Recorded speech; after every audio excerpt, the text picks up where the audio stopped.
Adiabatic process करते हैं। Adiabatic process क्या होता है?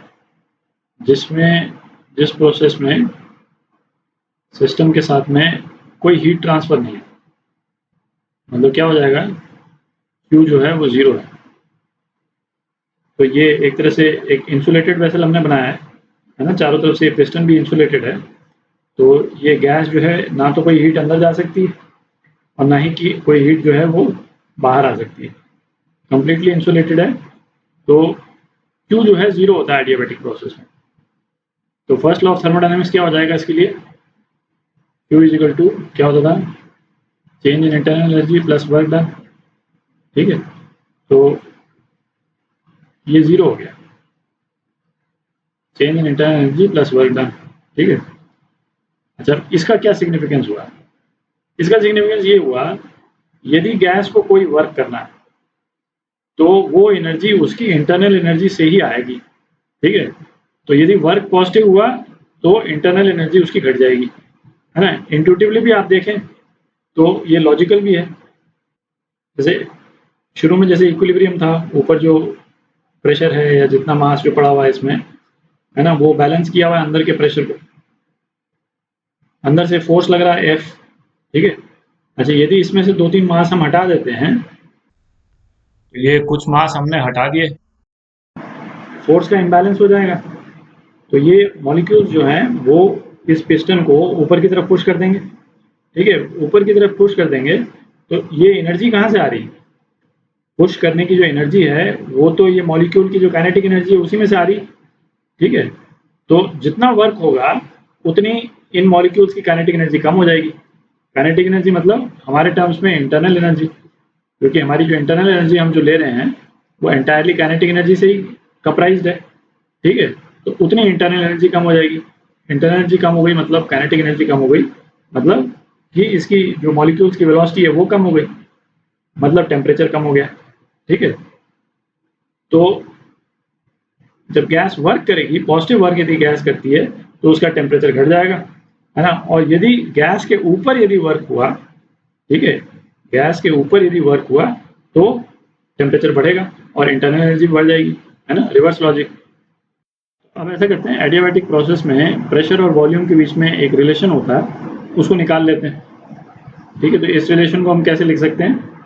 N C V D T, change in internal energy plus work क्या है, पी डी वी। और ये कितना हो गया? 0 हो गया, क्योंकि कोई हीट जो है एक्सचेंज नहीं हो सकता।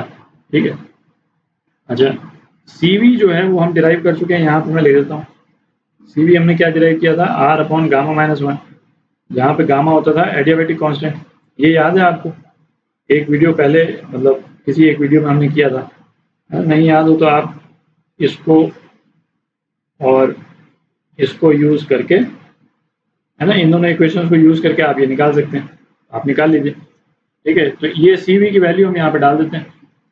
तो कितना हो गया? N R upon gamma minus 1 D T plus P D V is equal to 0।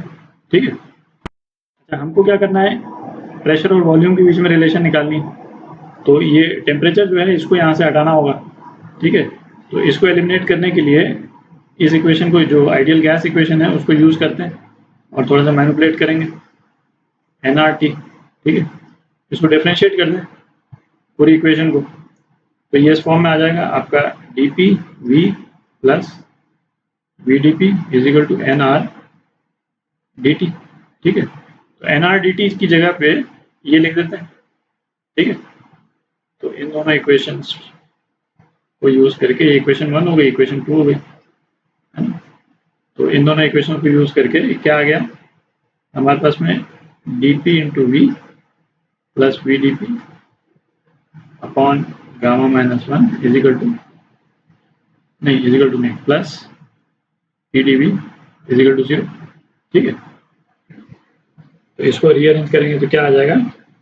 Gamma D V by V plus D P by P is equal to 0। इसको इंटीग्रेट कर देते हैं।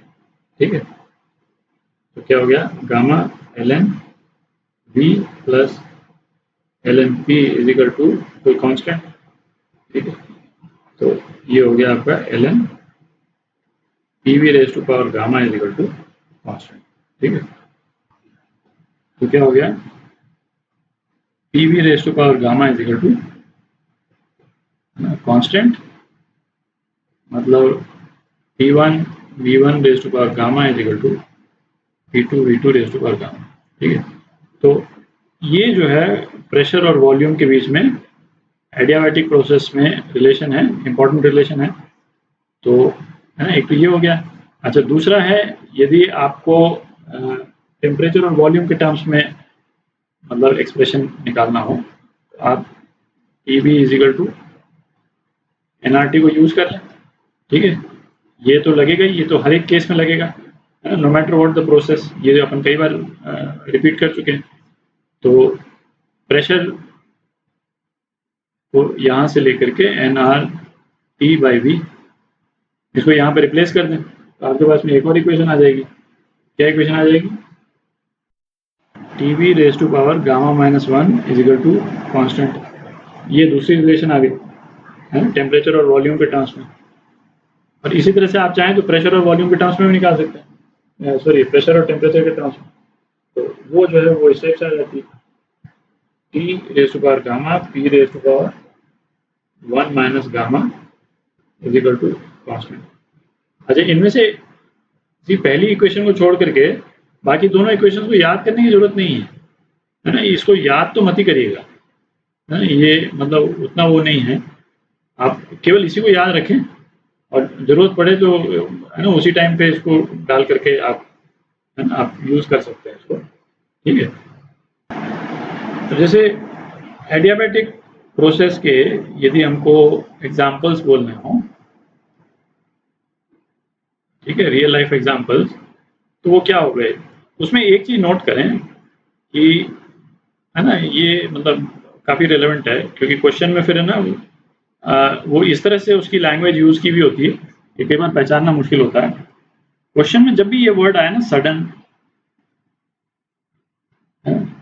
सडन एक्सपेंशन, सडन कॉन्ट्रैक्शन, है ना, वो ये word नहीं, ये नहीं बोलेगा कि एडियाबैटिक प्रोसेस है कि नहीं। वो क्वेश्चन में बोलेगा कि मतलब ऐसे करके गैस है किसी चेंबर में, उसमें सडन एक्सपेंशन हुआ है ना, या किया है ना, या सडन कॉन्ट्रैक्शन किया। तो जहां पे भी सडन वर्ड आ रहा है आप मान के चलें ये एक तरह से ये एडियाबैटिक प्रोसेस का कोड वर्ड है। ठीक है, तो ये एडियाबैटिक ही है। ठीक है, एक तो ये हो गया। फिर जैसे है आपका कोई टायर बर्स्ट किया, टायर बर्स्ट, कोई भी प्रोसेस जो सडन हो रहा है ना, वो एडियाबैटिक प्रोसेस है। साउंड वेव जो प्रोपेगेट करती है, sound wave propagation, sound wave जब प्रोपेगेट करती है मीडियम में, तो अपन देखेंगे साउंड वेव में, तो मीडियम जो है वो बीच बीच में है ना कॉन्ट्रैक्ट करेगा और एक्सपैंड करेगा, फिर कॉन्ट्रैक्ट करेगा एक्सपैंड करेगा, इस टाइप से रहता है। ठीक है, तो ये जो प्रोसेस है कॉन्ट्रैक्शन और एक्सपेंशन का, ये जो है वो एडियाबैटिक प्रोसेस रहता है, क्योंकि इतना टाइम नहीं रहता है कि मतलब हीट एक्सचेंज हो सके, है ना। तो ये कुछ एग्जांपल्स हैं एडियाबैटिक प्रोसेस के। अच्छा, नेक्स्ट वीडियो में फिर अपन इसका एक तो एडियाबैटिक प्रोसेस का वर्क डन देखेंगे और फिर इसका ग्राफ देखेंगे, ग्राफ कैसा रहता है। ठीक है।